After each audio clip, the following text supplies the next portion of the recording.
Voting,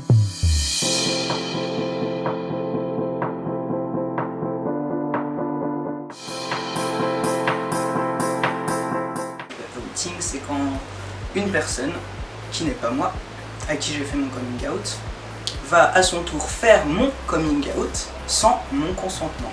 C'est très dangereux parce que ça expose à des agressions, ça expose à des remarques insultantes, ça expose à du harcèlement. Parce que si la personne qui fait son que vous outez n'a pas fait son coming out à la personne à qui vous outez, c'est parfois qu'il y a une bonne raison. La personne n'est pas prête et tu veux pas que les gens fassent quelque chose qui est un peu ta vie, donc c'est pas aux autres de parler à ta place, quoi.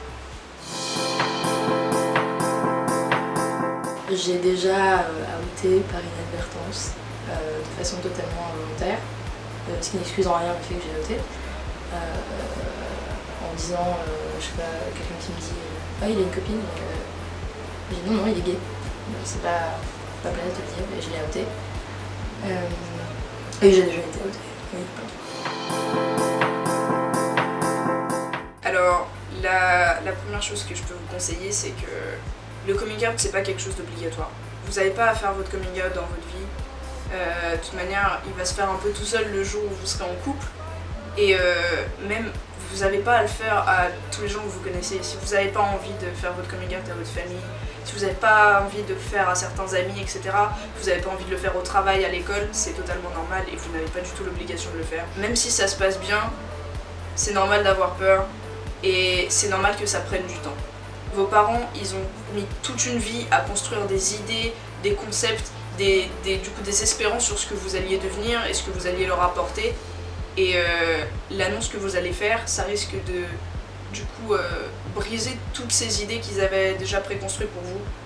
Et c'est normal de prendre du temps pour apprendre, et c'est normal de prendre du temps pour déconstruire tout ce qu'on avait imaginé.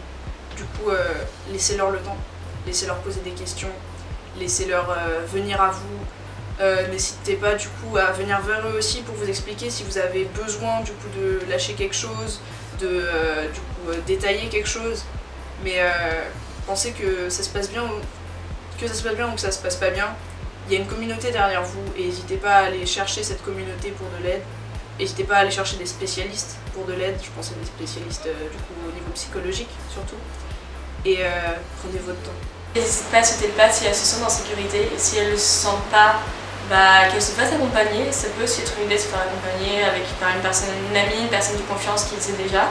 Et de s'entourer de personnes qui les aiment et de dire en gros fuck aux personnes qui les acceptent pas comme elles sont. Si on a besoin de le faire pour des raisons de sécurité, de mental, donc, pour des raisons personnelles comme pour des raisons plutôt extérieures, si on se sent prêt, il faut se sentir prêt, faut pas être forcé à le faire parce que être forcé à faire un coming out ce ne sera jamais un bon coming out.